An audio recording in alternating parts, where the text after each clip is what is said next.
Il y a des souvenirs qu'aucun hiver n'efface, des instants figés, comme une empreinte brûlante sur la mémoire.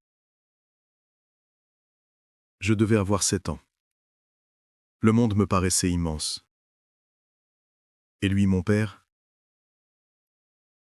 l'était encore plus. C'était un soir d'août, chaud comme un dernier souffle d'innocence. Le ciel était clair, et les étoiles semblaient plus proches que jamais. Papa, tu reviendras? Je te le promets, Naël, je reviendrai pour toi. Ce furent ces mots, simples, lourds, solennels. Et moi, petit garçon, je les ai scellés dans mon cœur comme un pacte éternel. À cet âge-là, la parole d'un père, c'est une vérité plus forte que la gravité. Et c'est là que la magie de la mémoire émotionnelle s'imprime. Le cerveau d'un enfant encode non seulement les mots, mais aussi la chaleur de l'instant, le timbre de la voix, le parfum de l'air. Tout devient sacré, tout devient encre. Il a promis, il ne mentirait jamais. Cette promesse, elle est devenue une étoile dans mon ciel intérieur. Et même quand le silence s'est installé, elle brillait encore, quelque part, guidant chacun de mes rêves. Je ne savais pas encore que ce serment allait me façonner, me pousser à chercher, à tomber, à me relever, encore et encore. Ce soir-là, un enfant a reçu une promesse. Ce soir-là, j'ai cru que l'amour ne s'absentait jamais. Et puis, il est parti, sans bruit, sans adieu, sans explication. Un matin comme les autres, sauf qu'il ne revint pas. Pas ce jour-là, pas le suivant, pas celui d'après non plus. Au début, j'attendais sur le seuil. Je regardais le portail, certain qu'il apparaîtrait d'un instant à l'autre. J'avais encore ces mots dans la tête, comme un refrain sacré. « Je reviendrai pour toi ». Mais les jours ont commencé à s'allonger, comme des ombres qui refusent de finir. Maman, il est où, papa? Il a dû partir, mon cœur. Il reviendra. Mais ses yeux disaient autre chose. Son silence me glaçait plus que ses mots. Autour de moi, tout semblait s'être figé. Les adultes évitaient mes questions. Les voisins devenaient muets. Même le chien ne courait plus jusqu'au portail. Et ma mère, elle est devenue un paysage lointain. Présente, mais absente. Je voyais bien que quelque chose s'était brisé. Mais j'étais trop petit pour comprendre quoi. Et c'est là que naît la première blessure silencieuse dans le cerveau de l'enfant. Le vide émotionnel. Ce moment où l'enfant sent qu'on lui cache une vérité. Ce flou entre le non-dit et le mensonge. Un terrain fertile pour les doutes, les croyances, les blessures profondes. Il a peut-être oublié. Il m'a peut-être menti. Mais non, non, il avait promis. Il allait revenir. Il devait revenir. Je me raccrochais à ça comme à une bouée dans un océan de silence. On ne comprend pas toujours le poids d'un départ, surtout quand on n'a que 7 ans. Le temps, il n'avait plus la même saveur. Il s'étirait comme un fil qu'on tire sans jamais voir la fin. Chaque jour ressemblait au précédent. Et pourtant, j'avais trouvé mes rituels. Ce soir encore, je vais regarder les étoiles. Il m'a dit qu'on les verrait ensemble. Je grimpais sur le toit de la vieille maison, là où le ciel semblait plus proche. Je fixais les constellations, en espérant qu'elles me parlent de lui. J'inventais des histoires où il était un astronaute, un aventurier, un héros. Et dans chaque version, il revenait vers moi. J'avais gardé son vieux bracelet, un cuir usé, presque effiloché. Il avait encore son odeur. C'était mon talisman. Le lien invisible entre lui et moi. Et ce lien, mon cerveau d'enfant l'a renforcé jour après jour. C'est ce qu'on appelle la mémoire émotionnelle. À cet âge, chaque émotion intense grave des sillons profonds dans le cerveau. Chaque étoile, chaque odeur, chaque silence devenait un repère, un souvenir renforcé par l'espoir. Peut-être qu'il me regarde lui aussi. Peut-être qu'il pense à moi. Je comptais les jours, puis j'ai arrêté. Parce que quand l'attente dure trop, on n'attend plus le retour. On vit dans l'attente. Et c'est peut-être là que j'ai grandi, trop tôt, en silence. Au fil des mois, mon espoir est devenu gênant. Au début, les adultes m'écoutaient avec un demi-sourire, mais peu à peu leurs regards ont changé. Ils baissaient les yeux, ils détournaient la conversation. Et puis ils ont commencé à me dire ce qu'ils appelaient la vérité. Naël, il faut avancer maintenant. Tu es un grand garçon. Ton père ne reviendra pas. Ces mots sont tombés comme des pierres dans mon cœur d'enfant. Mais moi, je ne voulais pas abandonner. Alors j'ai fait ce que mon cerveau avait appris à faire, créer du sens pour survivre à l'absence. Il m'entend, je le sais.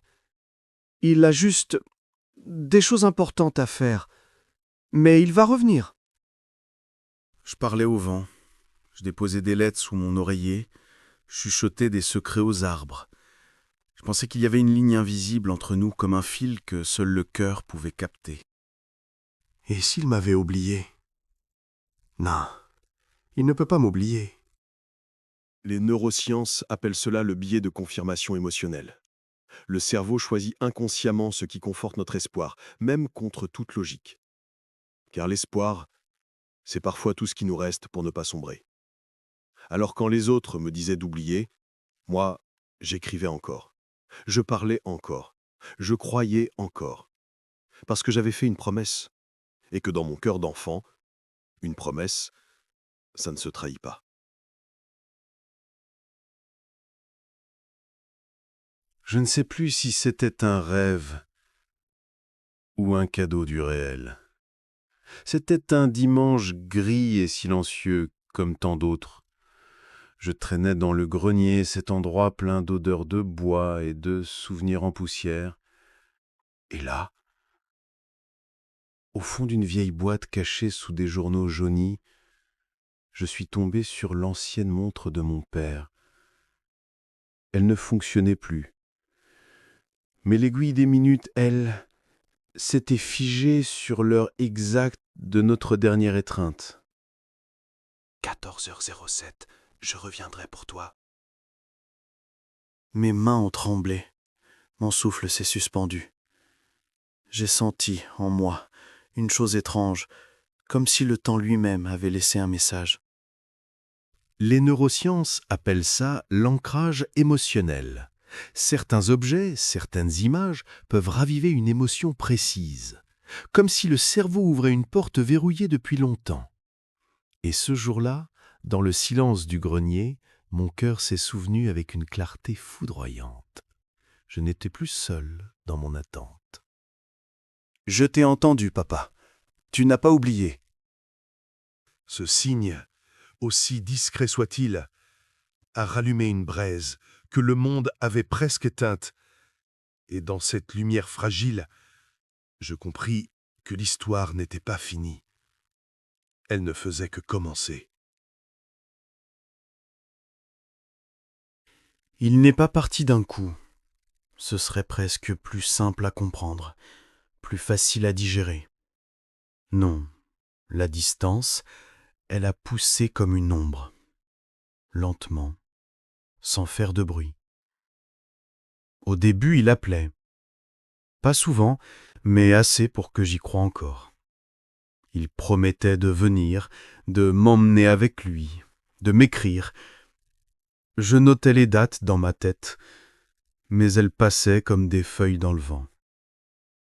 Chaque appel manqué, Chaque silence un peu plus long, c'était comme un fil qui se tendait entre nous. Et petit à petit, ce fil a cessé de vibrer. Je me souviens de mon anniversaire cette année-là. J'avais attendu toute la journée. Je ne voulais pas souffler les bougies sans l'avoir entendu. Mais la nuit est tombée et le téléphone est resté muet. Il devenait flou dans mon esprit, comme une photo trop regardée dont les contours s'effacent. Je cherchais son visage dans les vitrines, dans les passants, dans mes rêves. Mais tout ce que je trouvais, c'était cette sensation d'un vide précis, celui qu'il avait laissé derrière lui.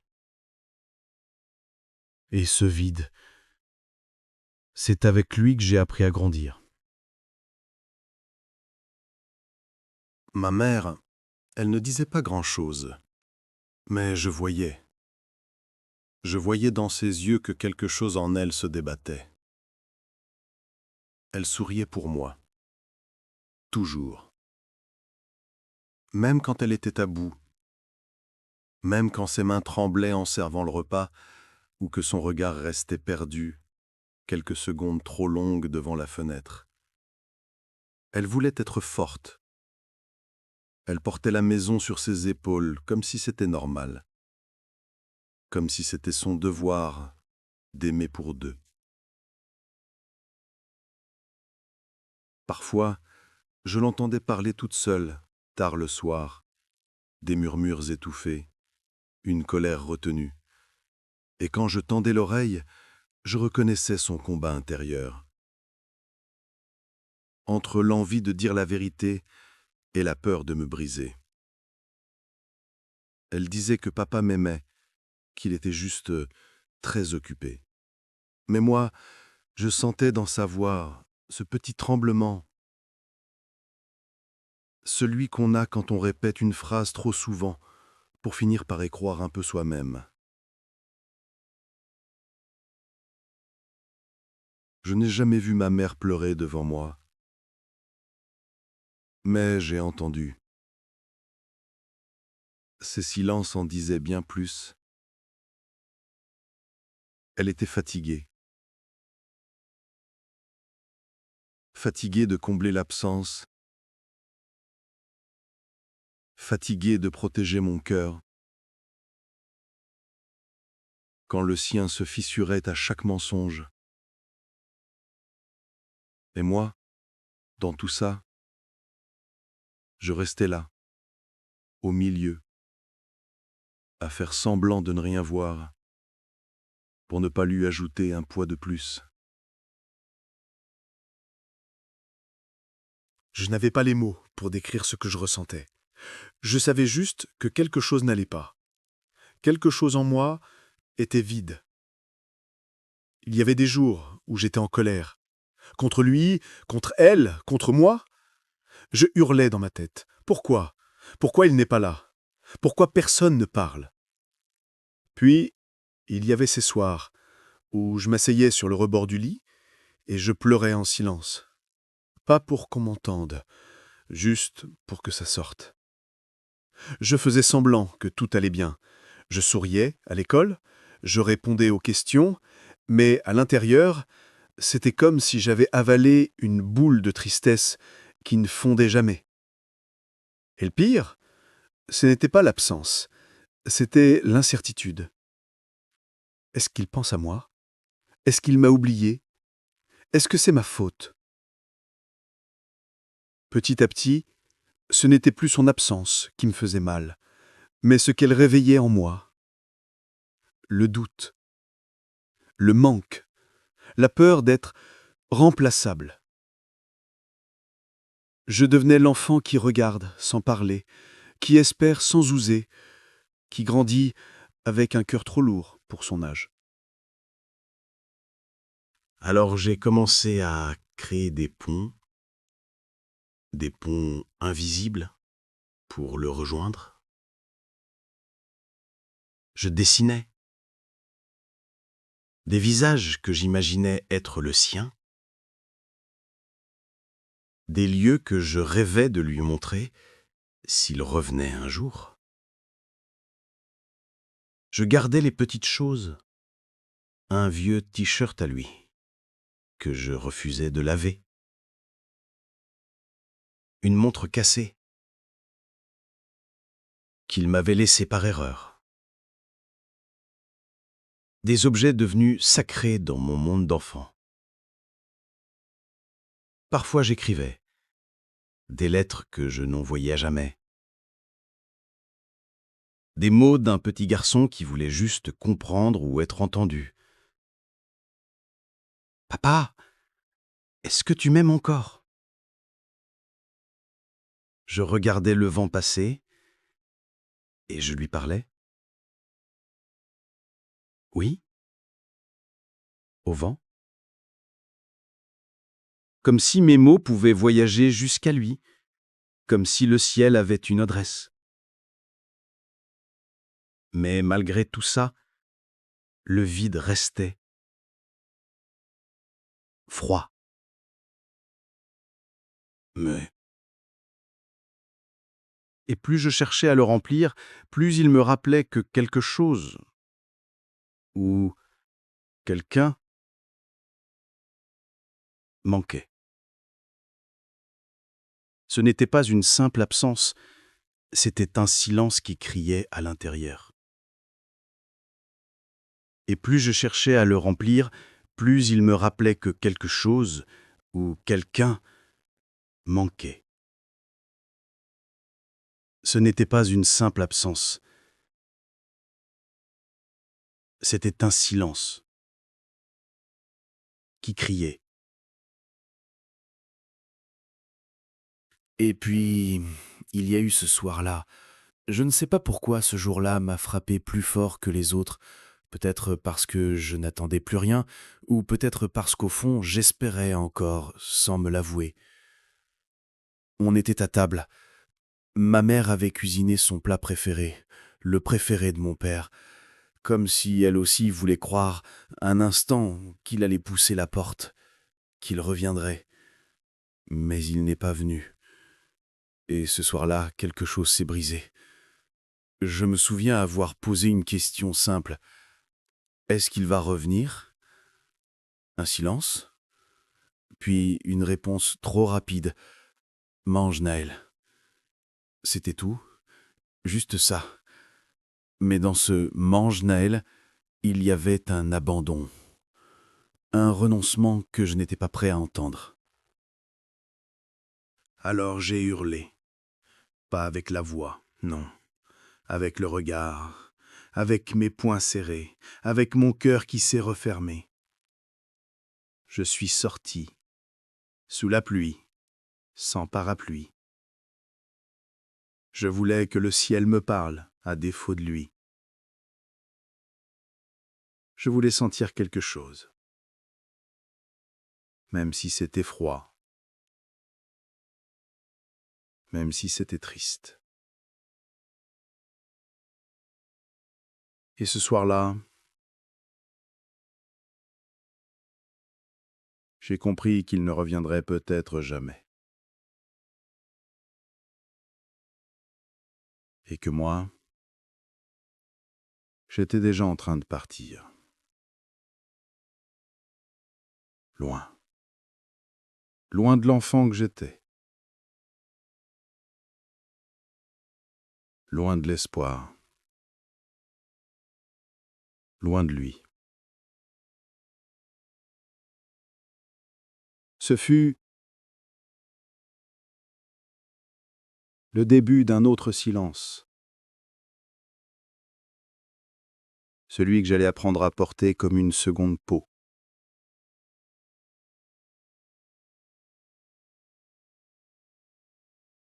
Je me souviens du moment exact où mon monde a commencé à s'élargir. C'était subtil, presque imperceptible, comme une brise légère qui entr'ouvre une fenêtre longtemps fermée. J'avais grandi dans le même quartier, les mêmes rues, les mêmes visages. Tout était familier, presque figé. Mais à l'intérieur de moi, quelque chose commençait à bouger. C'est à l'école que tout a basculé. Un nouveau camarade est arrivé en classe, Malik. Il venait d'un autre quartier, un autre monde, disait-il. Il parlait différemment, pensait autrement. Il riait fort, posait des questions qui faisaient réfléchir, et il n'avait pas peur de rêver. Je crois que c'est à travers lui que j'ai vu, pour la première fois, que la vie pouvait être plus vaste que les murs de ma maison. Avec lui, j'ai découvert des musiques que je ne connaissais pas, des jeux venus d'ailleurs, des histoires incroyables sur des lieux que je n'avais jamais vus. Il m'a montré comment accéder à Internet depuis son téléphone, comment chercher des choses par moi-même, comment imaginer plus grand que ce que j'avais connu jusqu'ici. Je n'avais que 11 ans, mais dans ma tête, j'étais déjà ailleurs. Ce n'était plus seulement la voix de mon père qui me manquait, ou le silence de ma mère que je tentais de décrypter, c'était un écho nouveau qui m'appelait. Un appel du monde, une curiosité brûlante, presque instinctive. Le cerveau d'un enfant, dit-on, est câblé pour explorer, pour connecter l'inconnu avec l'émotion. Et chaque découverte que je faisais venait s'ancrer dans ma mémoire comme une promesse, celle qu'il existait autre chose. Et moi, j'étais prêt à le découvrir.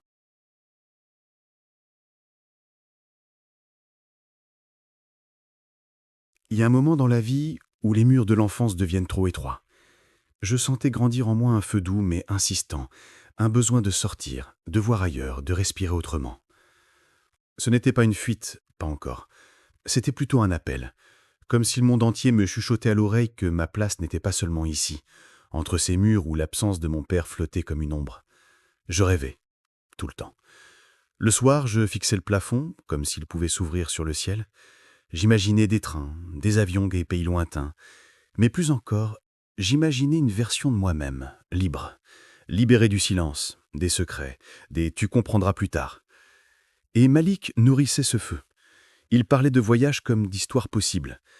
Il me disait « Naël, t'as pas besoin de beaucoup pour partir. Parfois, c'est juste une décision, une envie qui devient plus forte que la peur. » Et ces mots me hantaient.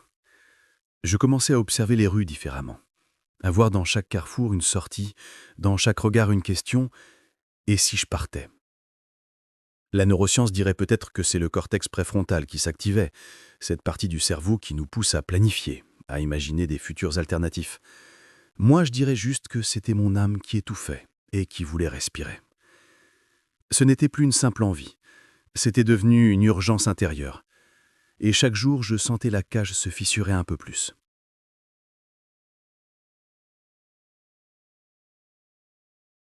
Je me souviens du premier nom que j'ai dit à ma mère. Pas un nom insolent, plutôt un nom timide, mal déguisé en courage. Ce genre de nom qui tremble dans la gorge mais qui brûle dans le ventre depuis trop longtemps. Elle m'avait demandé de rester à la maison ce jour-là pour l'aider. Mais j'avais déjà promis à Malik qu'on irait explorer un vieux bâtiment abandonné au bout de la ville. Ce jour-là, j'ai choisi ma promesse à lui, pas celle d'obéissance tacite que je portais envers elle. Je suis parti. Et ce n'était pas juste une sortie, c'était une percée. Mon cœur battait plus vite que d'habitude. Ce n'était pas de la peur, c'était l'adrénaline de l'autonomie naissante. En neurosciences, on parle de la libération de dopamine lorsqu'on prend un risque perçu comme volontaire.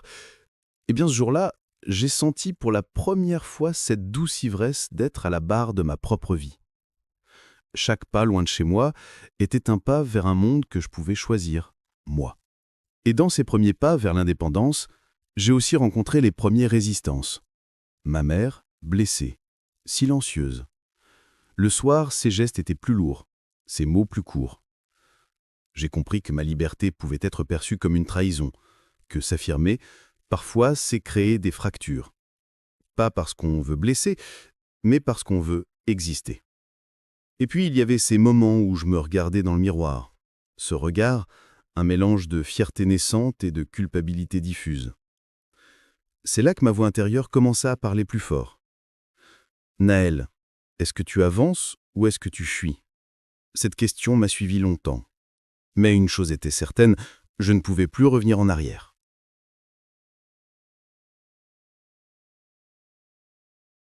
C'est étrange comme certaines rencontres ne durent qu'un instant, mais plantent des graines qui poussent toute une vie.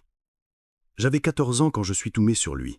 Un vieil homme, toujours assis au même coin de rue, un carnet à la main, des lunettes fêlées sur le nez. Il m'avait dit un jour, sans même me regarder, On ne choisit pas toujours où on est, mais on choisit toujours ce qu'on devient.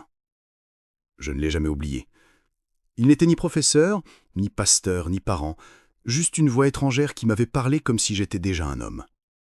Pour un adolescent en quête de repères, ce regard-là, c'était comme une lumière dans un couloir sombre.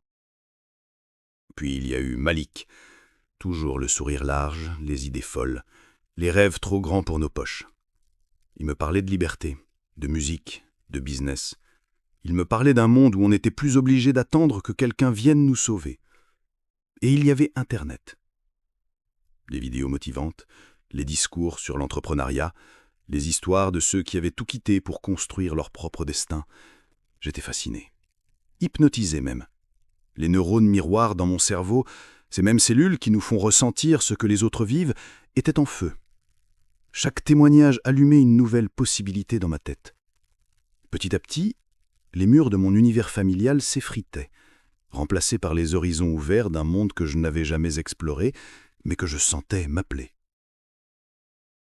Mais derrière chaque influence se cachait une question sourde. Qui suis-je, si je deviens tout ce qu'ils attendent, mais que j'oublie d'être moi? Ce n'était plus seulement une question de grandir, c'était une question de ne pas se perdre.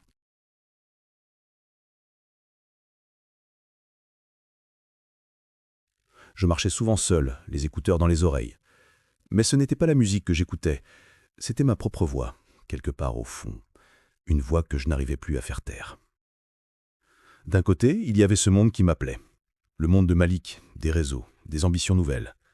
Un monde qui disait « Tu n'as qu'une vie, vis-la à fond, libère-toi, oublie les vieux schémas ». Et de l'autre côté, il y avait la promesse. Celle que j'avais faite un jour du haut de mes 7 ans, une promesse floue, lointaine, mais brûlante, comme une cicatrice invisible sur mon cœur. Revenir, ne pas oublier, ne pas fuir. Je sentais mon cerveau divisé, littéralement. D'après les neurosciences, c'est l'amygdale qui s'active quand on ressent une menace émotionnelle, même symbolique. Et moi, je vivais une guerre invisible entre deux territoires, la loyauté et la liberté. Mon cortex préfrontal me disait « choisis avec logique », mais mon corps, lui, avait déjà choisi la peur ou l'amour, je ne savais plus. Et c'est là que j'ai compris, ce n'est pas le monde extérieur qui me tiraillait. C'était moi. 2 versions de moi. L'enfant fidèle et l'adulte en devenir. Je voulais suivre l'appel du monde, mais sans trahir ce que j'étais. Je voulais m'envoler, sans couper les racines. Et plus j'essayais de fuir cette dualité, plus elle me poursuivait. Car on ne quitte jamais ce qu'on n'a pas encore compris.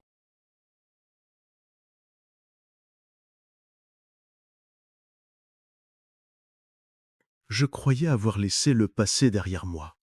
Je pensais que le temps avait fait son œuvre, qu'il avait doucement recouvert mes souvenirs de poussière. Mais non. Il suffit d'un lieu, d'une odeur, d'un mot mal placé pour que tout remonte. Je me revois là, petit garçon, assis au bord du lit, les pieds qui ne touchaient pas encore le sol, à fixer la porte. Celle qu'il avait franchie pour ne jamais revenir. Ce silence-là m'a élevé. Il est devenu ma berceuse, mon langage secret. Chaque recoin de ma mémoire est habité par des fragments de ce passé. Je les ai longtemps évités, fuyant à chaque fois qu'ils frappaient à ma porte intérieure. Mais aujourd'hui, je n'ai plus le luxe de fuir.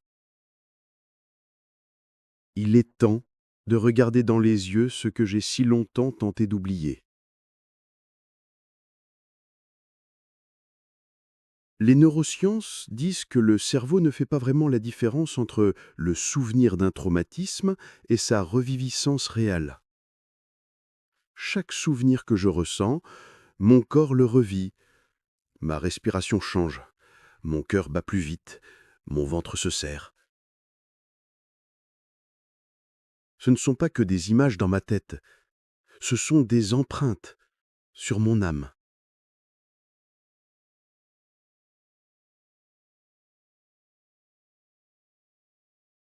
On parle souvent des blessures qu'on voit.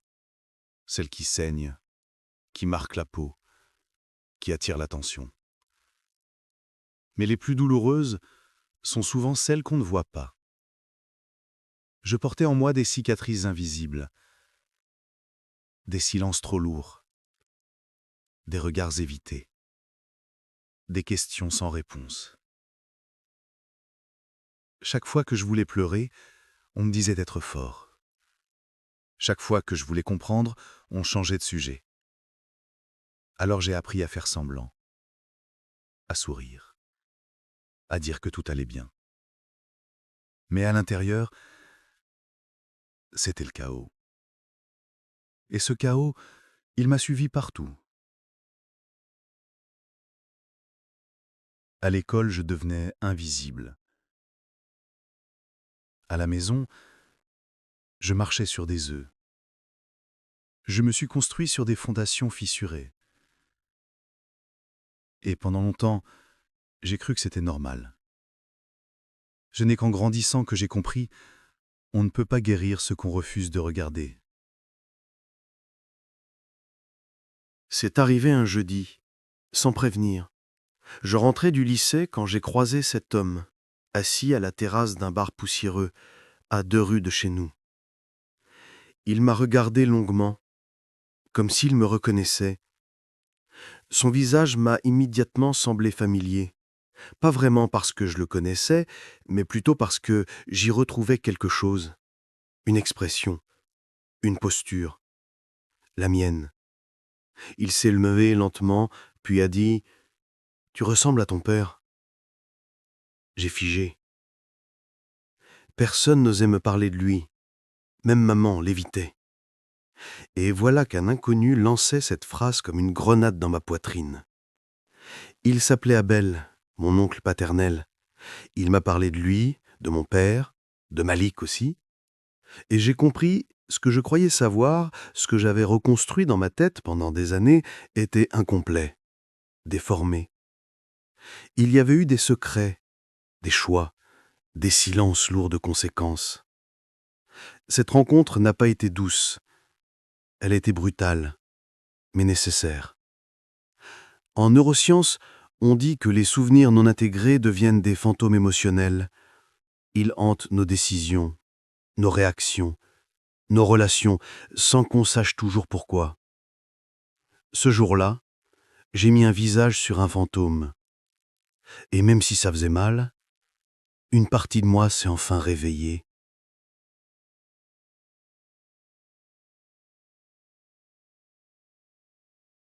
Cette nuit-là, après avoir parlé à Abel, je n'ai pas dormi.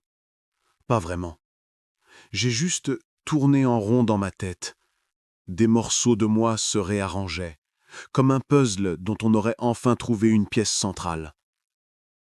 Ce que j'avais cru être un abandon simple n'était qu'un écho d'histoires plus complexes, de peurs transmises, de choix non expliqués, de blessures jamais guéries.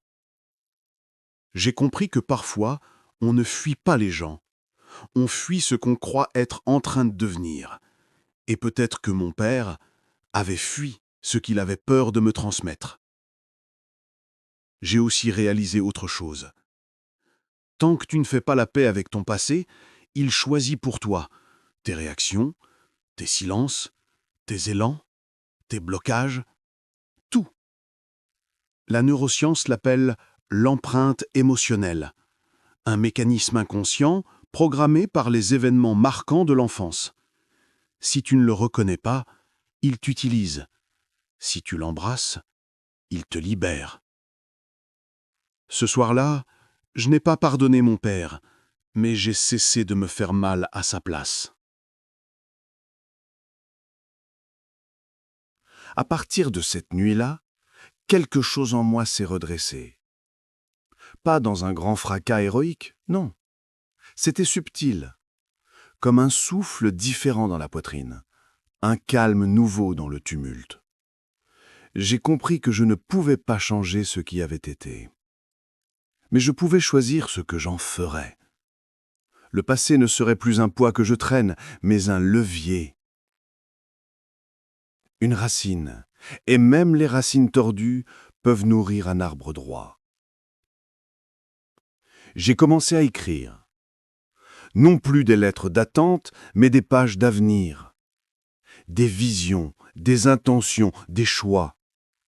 Je voulais bâtir quelque chose qui ne soit pas né de la fuite, mais de la présence. La neuroscience parle ici de plasticité neuronale. Ce pouvoir incroyable que nous avons, reprogrammer notre esprit, recréer du sens, choisir nos connexions. J'ai décidé de créer un futur où je ne serai plus l'écho d'un abandon, mais la voix d'une promesse tenue.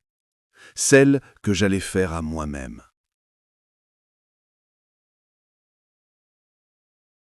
Il y a un moment dans la vie où le bruit du monde devient si fort qu'il étouffe la voix qu'on porte en soi.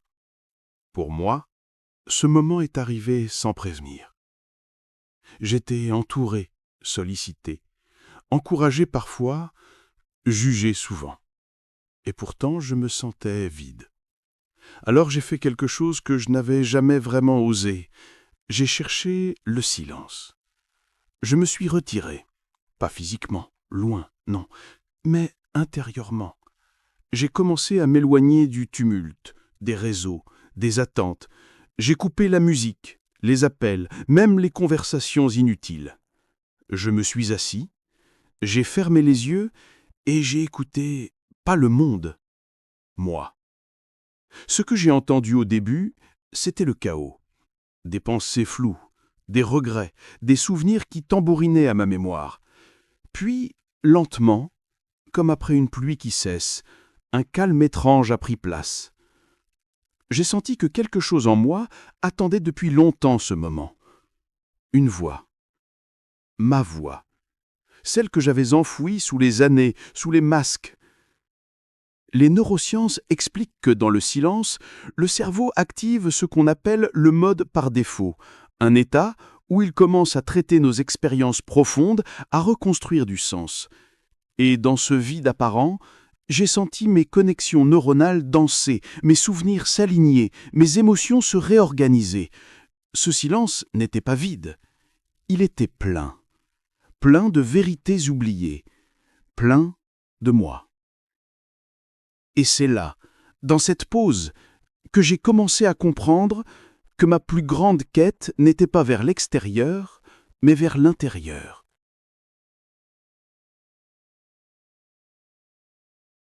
Plongé dans ce silence que j'avais appris à apprivoiser, j'ai commencé à voir. Non pas le monde, mais moi. Pendant des années, j'ai porté des visages différents. Le fils qui attend, l'adolescent révolté, le jeune homme avide de reconnaissance. Mais dans ce face-à-face avec moi-même, ces visages tombaient un à un. Je n'étais plus dans le rôle, j'étais dans l'essence. Ce que j'ai vu n'a pas été facile. J'ai découvert des peurs que je croyais avoir dépassées. La peur de ne pas être assez, de ne pas être vu, d'être abandonné à nouveau. Et plus je creusais, plus je comprenais que ces blessures guidaient silencieusement mes choix, qu'elles parlaient à ma place. Mais il y avait aussi autre chose, une force, une lumière, quelque chose de stable en moi que ni les absences ni les douleurs n'avaient réussi à briser. Cette partie de moi, je ne l'avais jamais vraiment rencontrée. Elle était là, patiente, intacte. Les neurosciences appellent ça la neuroplasticité émotionnelle, cette capacité du cerveau à se transformer en fonction de nos prises de conscience. Et c'est exactement ce que je ressentais. À mesure que je mettais des mots sur mes blessures, mon regard changeait. Ce n'était plus de la honte, mais de la lucidité. Ce n'était plus de la peur, mais une main tendue vers moi-même. Ce jour-là, j'ai compris que se connaître, ce n'est pas se définir, c'est s'accueillir, avec nos ombres, nos failles, nos beautés brutes. Et dans cette acceptation, j'ai trouvé un pouvoir que je ne soupçonnais pas, celui de commencer à me libérer. Le changement ne s'annonce pas avec fracas. Il arrive dans le silence, dans les gestes minuscules qu'on répète un jour, puis deux, sans vraiment y croire, jusqu'à ce qu'ils deviennent une partie de nous. Pour moi, Ça a commencé par un simple carnet. Un vieux cahier, jauni, que j'ai trouvé au fond d'un tiroir. J'y ai inscrit sans filtre tout ce que je n'avais jamais osé dire. Mes regrets, mes peurs, mes colères, mais aussi mes rêves oubliés. C'était comme ouvrir une vanne longtemps bloquée. Chaque mot posé me libérait un peu plus. Puis, j'ai changé une habitude. Je me levais plus tôt. Juste 30 minutes.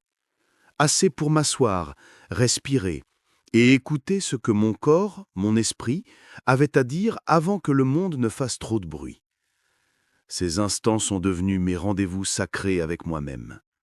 Dans ces moments de retour à soi, une vérité neuroscientifique me revenait. Notre cerveau ne fait pas la différence entre une répétition mentale et une expérience réelle. Cela veut dire que chaque pensée, chaque visualisation de paix, de courage, de confiance, forgeait en moi une nouvelle réalité. Et je m'y accrochais. C'était subtil, fragile, comme une graine qui germe dans une terre encore incertaine. Mais c'était réel. Et c'est ainsi que, sans me rendre compte, j'ai commencé à changer. Non pas en fuyant ce que j'étais, mais en réapprenant à m'habiter. Chaque petit geste devenait un acte de réconciliation. Le monde autour de moi n'avait pas encore changé, mais à l'intérieur, quelque chose s'éveillait.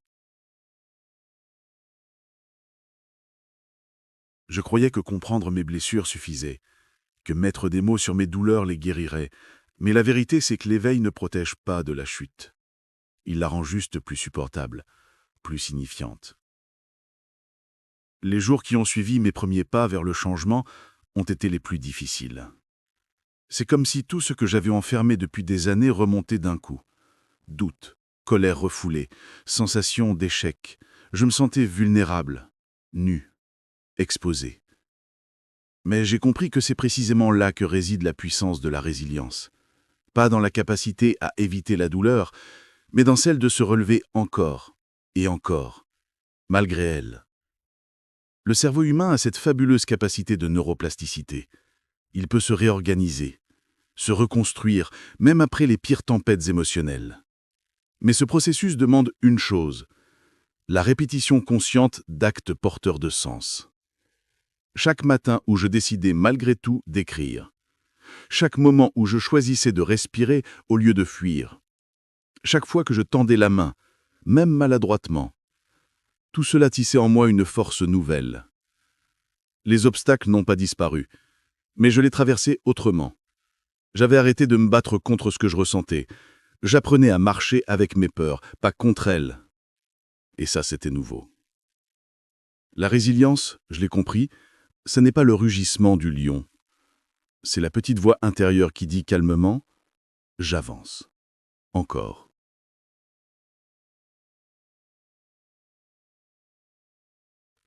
Il y a un moment, dans toute quête intérieure, où le silence devient plus bavard que le bruit du monde.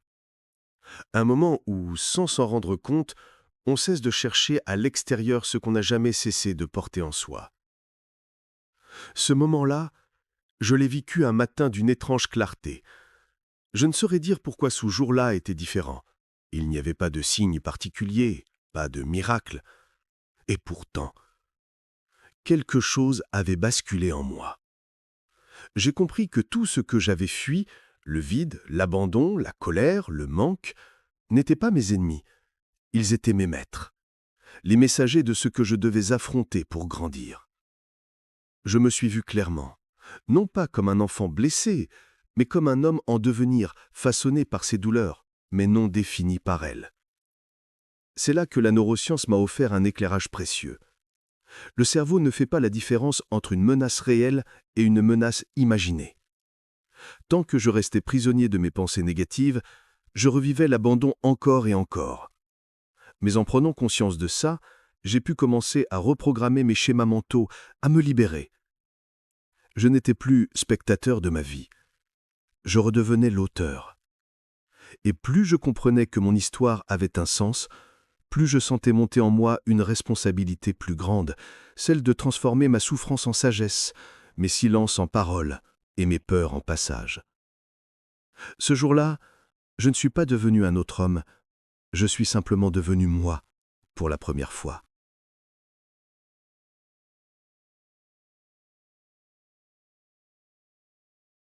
Je ne saurais dire exactement à quel moment j'ai su qu'il était temps de rentrer.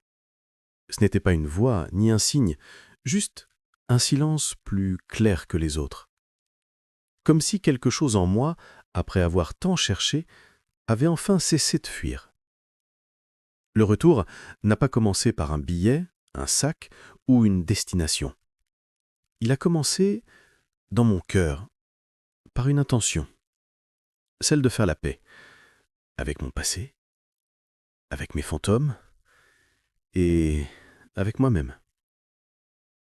Chaque pas que je faisais vers ce lieu que j'avais fui était aussi un pas vers un autre moi, plus aligné, plus lucide.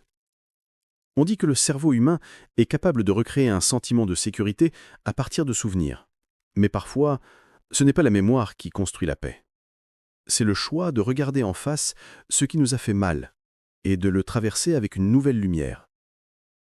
Je me suis surpris à marcher plus lentement que d'habitude, non pas par fatigue, mais par respect. Respect pour tout ce que j'avais vécu, pour tout ce que j'avais compris, et surtout pour tout ce que je n'étais plus. Sur ce chemin, chaque paysage que je redécouvrais semblait me parler.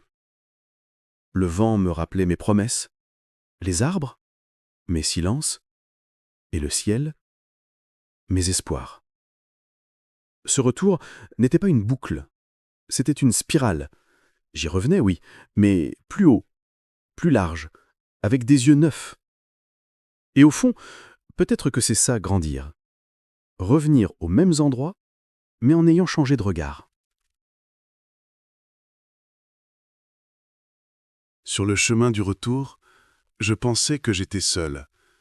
Mais en vérité, je n'ai jamais été aussi accompagné.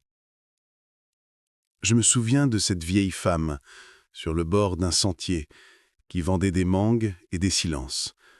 Elle m'a regardé longuement, sans rien dire. Puis elle a murmuré « Celui qui revient n'est jamais celui qui est parti ». Cette phrase a traversé mon âme, comme si elle savait, comme si elle m'avait attendu. Plus loin, j'ai croisé un jeune garçon. Il m'a simplement souri, avec cette innocence que j'avais oubliée. Ce sourire-là, il m'a rappelé celui que j'avais enfant, avant que tout ne se brise. C'est fou comme un simple geste peut réactiver en nous des réseaux neuronaux endormis, rééveiller une version de soi qu'on croyait disparue. Le cerveau est ainsi fait, il ne distingue pas toujours entre ce qui est et ce qui a été. Il ne retient que l'intensité émotionnelle, et cette intensité, je la ressentais à chaque rencontre. Chacune de ces personnes croisées, anonymes, simples, mais vraies, était comme un miroir qui ne me montrait pas mon visage, mais mon évolution. Il y avait cet homme dans un petit village qui m'a offert un thé sans poser de questions. En partageant avec lui 1 heure de silence, j'ai compris que parfois, les âmes se reconnaissent bien avant que les mots n'arrivent. Ces rencontres n'étaient pas des hasards, c'étaient des rappels que la vie parle, à condition de savoir écouter. À mesure que j'avançais, je sentais que ces échanges, même brefs, réactivaient des parties de moi oubliées, des valeurs, des vérités, des morceaux d'humanité. Et je me disais, peut-être que ce n'est pas tant le lieu du retour qui compte, mais les regards croisés en chemin, les cœurs effleurés, les âmes qui t'aident à te souvenir de qui tu es vraiment. Revenir. Ce mot sonnait comme une promesse. Mais personne ne t'apprend vraiment à revenir. Quand je suis arrivé chez moi, tout semblait pareil. Et pourtant, tout avait changé. Les murs étaient toujours là, la porte grinçait toujours. Mais ce n'était plus moi qui entrais. Je n'étais plus ce garçon qui attendait, les yeux tournés vers la porte. j'étais devenu l'homme qui revenait, avec des cicatrices invisibles et des trésors silencieux. Et c'est là que le vrai défi a commencé. Les gens me regardaient comme avant, mais je ne réagissais plus comme avant. Le cerveau, lorsqu'il évolue, modifie ses connexions, ce qu'on appelle la neuroplasticité. J'avais changé mes pensées, mes réflexes, ma manière de voir. Mais le monde, lui, ne s'était pas reprogrammé. Ma mère m'a serré dans ses bras, mais son regard portait encore les questions d'hier. Mon ami d'enfance, Malik, m'a accueilli avec un rire, un souvenir. Mais je n'étais plus seulement fait de souvenirs. Je devais réapprendre à exister dans un environnement qui ne m'avait pas vu changer. Et ce n'est pas simple. La réintégration, ce n'est pas un retour à l'ancien, c'est un ancrage du nouveau. J'ai dû poser des limites, dire non à certains automatismes, refuser certaines attentes. Mais surtout, j'ai dû apprendre à ne pas me trahir, parce que ce serait facile de redevenir celui qu'ils attendent, mais ce serait mourir à ce que je suis devenu. Alors j'ai avancé, lentement, en reconstruisant ma place, non pas en forçant les autres à comprendre, mais en restant fidèle à la version de moi que j'avais rencontrée en chemin. Et, petit à petit, mon monde intérieur a commencé à se refléter à l'extérieur, parce que lorsqu'on ne renonce pas à soi, le monde finit par s'ajuster.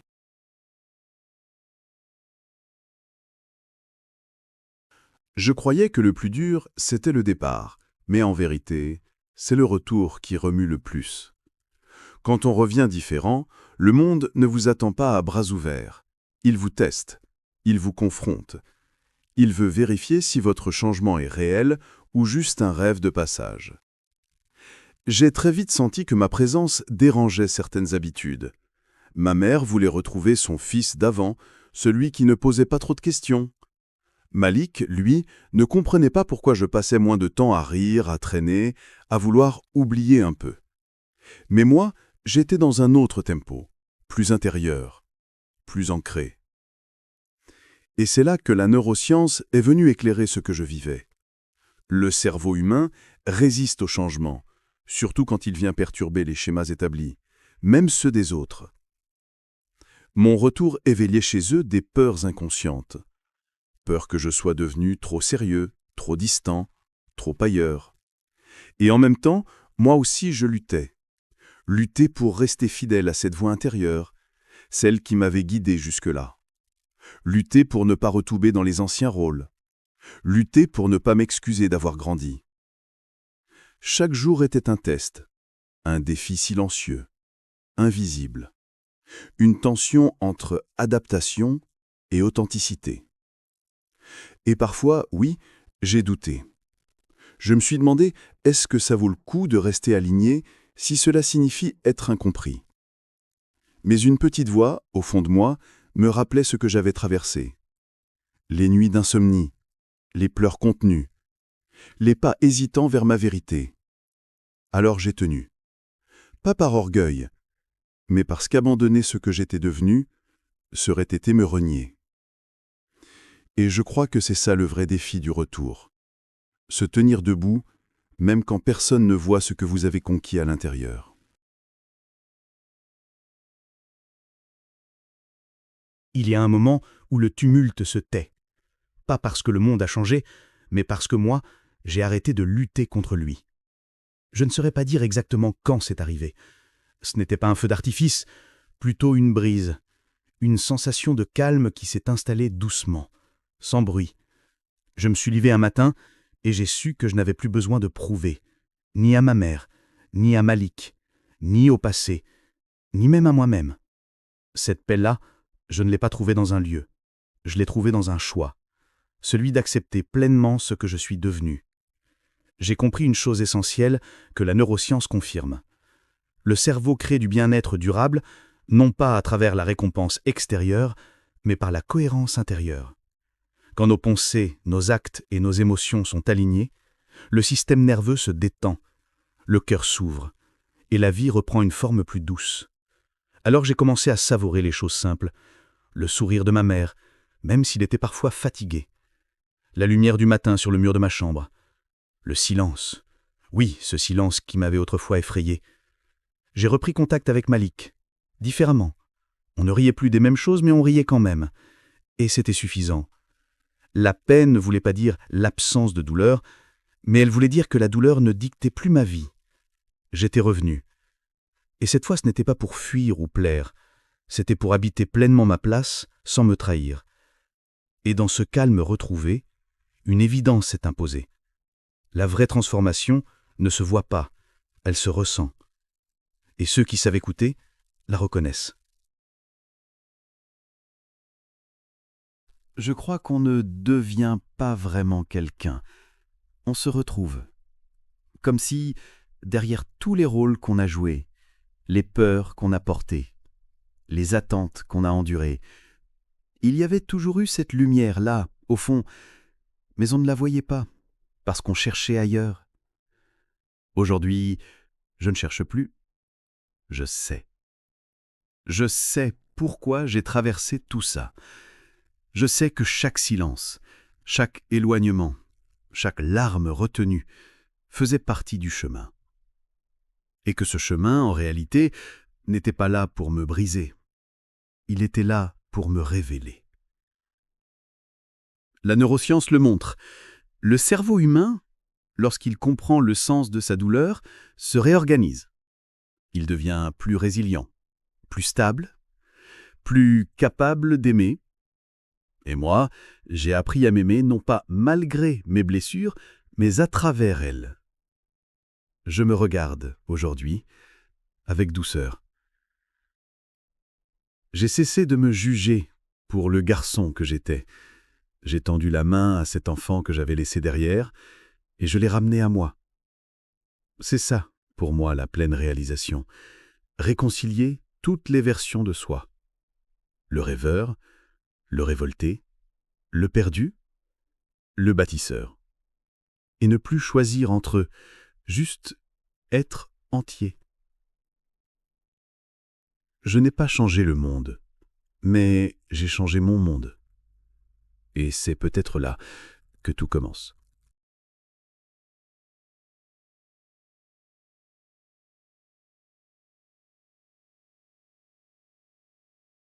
Ce n'est pas du jour au lendemain que la vie s'est transformée.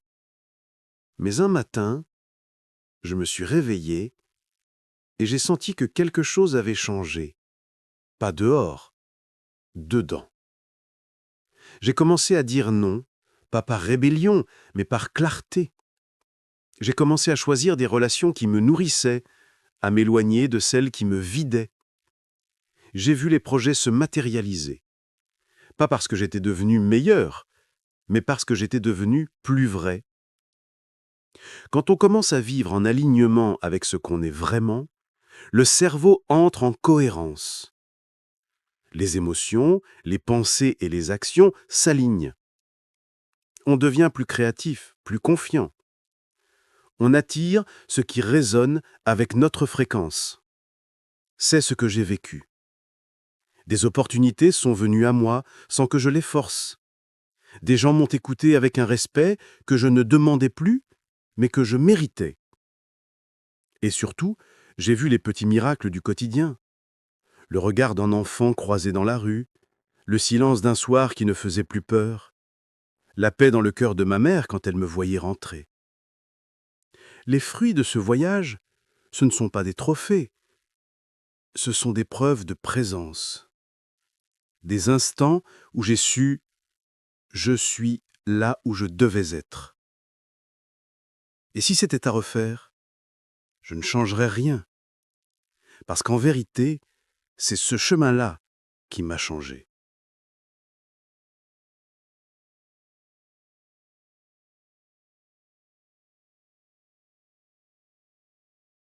Un jour, quelqu'un m'a demandé « Pourquoi tu racontes ton histoire ?» Et sans réfléchir, j'ai répondu « Parce que si j'avais entendu ça quand j'étais plus jeune, peut-être que j'aurais souffert un peu moins longtemps. » On pense souvent que nos blessures sont des secrets honteux. Mais en réalité, ce sont des trésors d'humanité. Quand on ose les partager, elles deviennent des ponts vers les autres.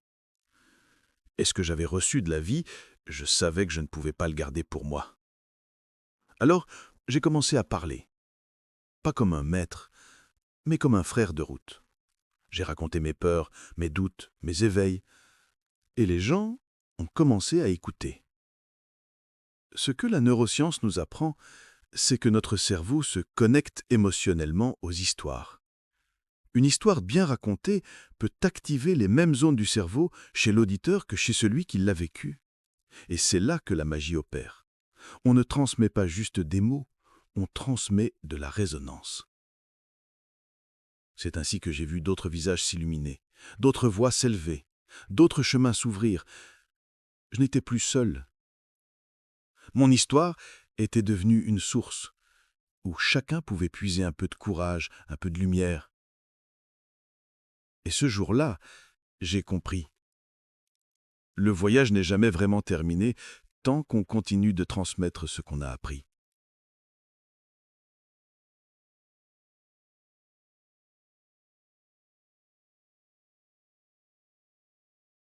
Ce matin-là, je me suis levé sans bruit. Il n'y avait ni public, ni applaudissements. Juste moi. Et une paix que je n'avais jamais connue. J'ai marché jusqu'au miroir. J'ai regardé mon visage. Il n'avait pas changé, mais mon regard, lui, portait une lumière nouvelle. Je n'avais rien prouvé au monde, mais j'avais retrouvé ma place dans le mien. Et c'était ça, en fait, la victoire. On croit que l'accomplissement se célèbre avec des trophées, des discours, des feux d'artifice. Mais non, l'accomplissement véritable, c'est ce silence intérieur, ce moment où le cœur cesse de crier, parce qu'il a enfin été entendu. La neuroscience appelle cela la cohérence cardiaque. C'est l'alignement entre ce que l'on pense, ce que l'on ressent et ce que l'on vit. Quand cela arrive, notre système nerveux s'équilibre, notre respiration ralentit, et le cerveau libère des hormones de bien-être comme l'ocytocine. Ce matin-là, j'étais exactement là où je devais être. Pas en haut d'une montagne, mais au creux de moi-même. Et pour la première fois depuis l'enfance, j'ai souri sans raison. C'était ça, ma célébration intérieure, un simple souffle, mais un souffle libre.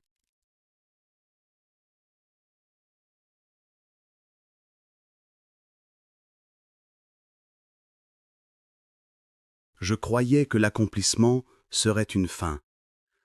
Mais non, c'était un seuil, une porte entr'ouverte sur quelque chose d'encore plus vaste. Quand on revient de loin, on pense souvent que l'histoire s'achève là. Mais en vérité, c'est à ce moment précis que tout commence. J'ai senti en moi naître une curiosité neuve, pas celle de l'enfant blessé qui cherche des réponses, mais celle de l'âme apaisée, prête à offrir ce qu'elle a compris. Ce n'était plus seulement « qui suis-je ?», c'était devenu « comment puis-je servir ?» Le cerveau humain, dit-on, est câblé pour le récit. Nous comprenons le monde à travers des histoires. Et quand une histoire se termine, le cerveau en cherche une autre, pour grandir, pour se projeter, pour rêver encore. Alors j'ai accepté que l'accomplissement ne soit pas un sommet, mais un tremplin. J'ai commencé à écrire de nouvelles pages. Des projets, des voyages, des rencontres, mais cette fois avec une boussole intérieure bien alignée. Je n'étais plus en fuite, je n'étais plus en quête. J'étais en chemin pleinement, avec cette conscience que chaque horizon nouveau était un miroir de ce que je devenais. Et dans cette marche douce vers l'inconnu, je savais une chose. Je n'étais plus perdu. J'étais prêt.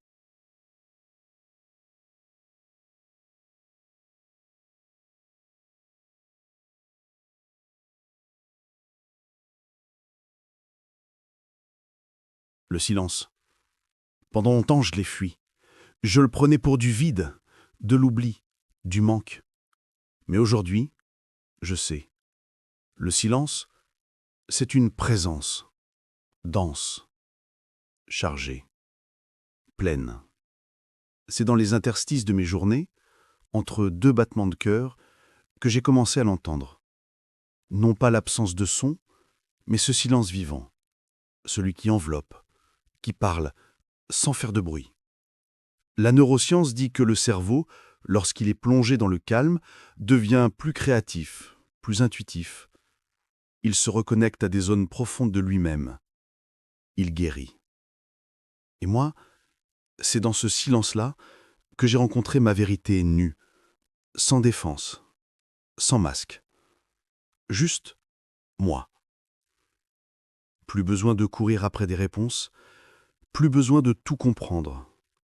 J'ai accepté de ne rien dire et soudain, tout est devenu plus clair. Le silence m'a appris plus que 1000 mots.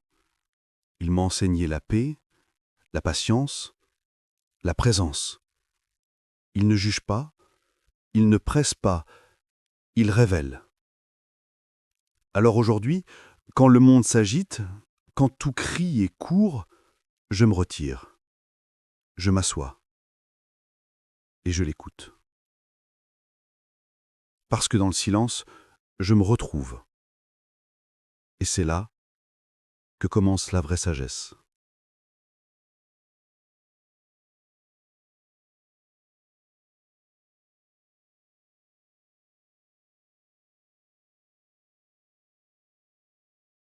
Il m'a fallu du temps pour comprendre que ce n'était pas le monde que je devais écouter.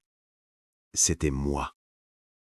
Pas la voix pressée de mes pensées, ni celle façonnée par la peur, le jugement ou le besoin de plaire. Non. Je parle de cette voix intérieure, silencieuse mais insistante. Celle qui chuchotait déjà quand j'étais enfant, mais que je noyais sous les attentes des autres. La neuroscience l'explique bien. Quand on se déconnecte des stimuli extérieurs, le cerveau active son réseau par défaut, le siège de l'introspection, de l'identité, de ce qu'on appelle le vrai soi. C'est dans ces moments de solitude choisie, dans ce silence presque sacré, que j'ai commencé à m'entendre. Au début, c'était flou, des impressions, des ressentis. Puis, peu à peu, des phrases sont apparues, des évidences, des noms que je n'osais pas dire, des oui que j'attendais d'autoriser. J'ai compris que s'écouter, ce n'est pas s'enfermer, c'est s'aligner, se reconnecter à ce qui fait sens, à ce qui résonne profondément. Ce n'est pas toujours confortable.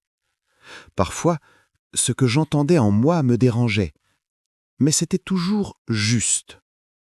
Et à mesure que j'apprenais à m'écouter, je parlais moins, je réagissais moins, parce que ce que je portais à l'intérieur avait plus de poids que tout ce qui m'assaillait à l'extérieur. Alors, si tu m'écoutes, je t'invite à faire silence. Pas pour fuir, mais pour te retrouver. Car il n'y a rien de plus précieux que la voix de soi-même quand elle parle enfin, sans peur.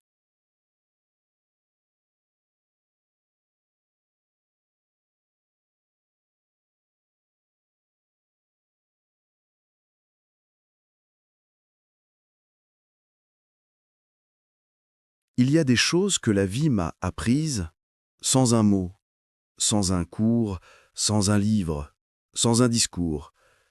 Des leçons silencieuses, mais qui ont laissé en moi des empreintes indélébiles. Ce n'est pas toujours dans les grandes révélations que naît la transformation. Parfois, c'est un regard, un silence partagé avec quelqu'un, un coucher de soleil vu seul, où tout d'un coup, quelque chose se réorganise à l'intérieur. Je me souviens d'un jour, assis sur une pierre, le vent passait doucement entre les feuilles, et j'ai ressenti une paix étrange. Rien ne s'était passé, et pourtant, j'avais changé. C'est là que j'ai compris, ce n'est pas toujours ce qu'on vit qui transforme, c'est comment on le reçoit.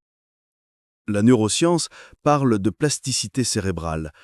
Chaque expérience, même anodine, modifie les connexions dans notre cerveau. Mais ce n'est pas l'intensité extérieure de l'expérience qui compte, c'est l'intensité intérieure. Et souvent, c'est dans les moments de silence que cette intensité émerge. Quand plus rien ne nous distrait, les messages cachés derrière chaque événement remontent à la surface. C'est une douleur qu'on croyait digérer et qui revient pour qu'on l'écoute enfin. Ou une joie oubliée qui refait surface pour nous rappeler qui on est. Ces enseignements-là ne crient pas, ils murmurent. Et si on ne fait pas attention, on passe à côté. Mais quand on s'y arrête, quand on les écoute vraiment, ils ont le pouvoir de reconfigurer une vie entière.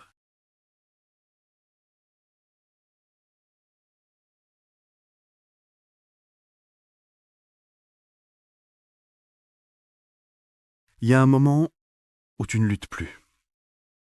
Pas par faiblesse, mais parce que tu as compris.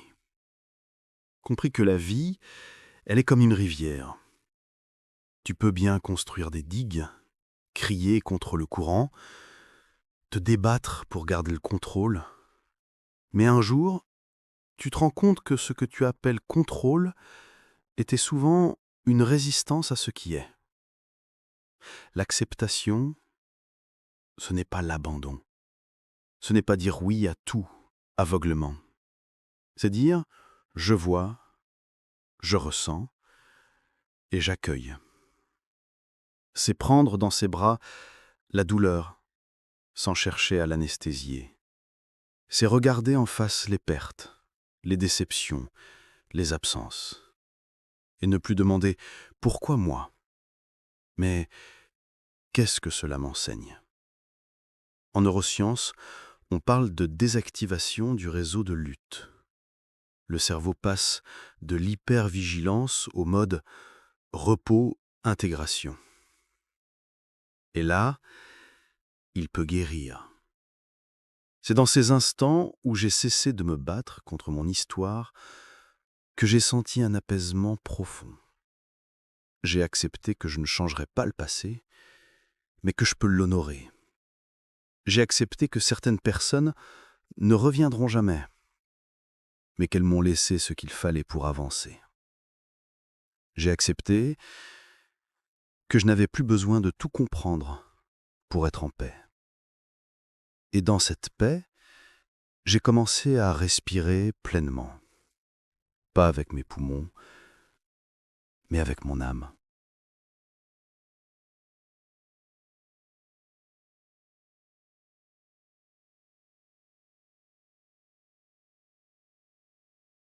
Il y a une sagesse qui ne fait pas de bruit. Elle ne cherche pas à convaincre. Elle ne parle pas fort. Elle ne s'impose pas. Elle rayonne. Elle vit dans le regard de celui qui a traversé l'orage et qui a choisi de ne pas devenir tempête. Dans le silence de celui qui sait, mais n'a plus besoin de le prouver. C'est une conscience nouvelle. Un état de paix qui ne dépend plus de ce que le monde donne ou reprend. La sagesse tranquille, c'est ce moment où tu n'es plus dans la réaction, mais dans la présence. En neurosciences, on appelle ça la cohérence intérieure. Cœur, corps et esprit enfin en harmonie. Le système nerveux sort du chaos et l'intuition reprend sa place. Les pensées ralentissent et tu entends cette voix. La tienne. Claire. Stable. Sereine. Je ne cours plus après l'extérieur pour me sentir complet. Je ne cherche plus à remplir mes silences. Je les habite. Et dans ce calme, j'ai découvert que le plus grand pouvoir, c'est la paix que l'on porte en soi. Cette paix, c'est la vraie fin de ce voyage. Mais peut-être le vrai commencement.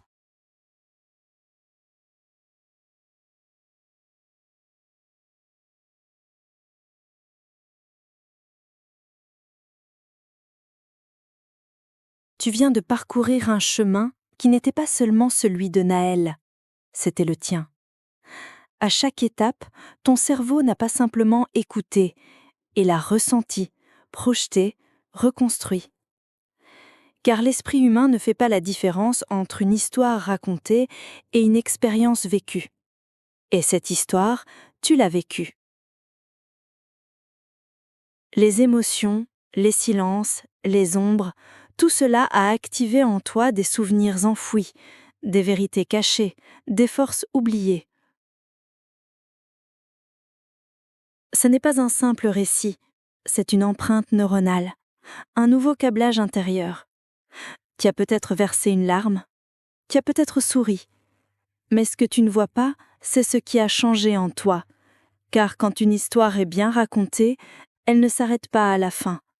Elle continue de vivre en toi, en silence. Et c'est dans ce silence que la transformation commence.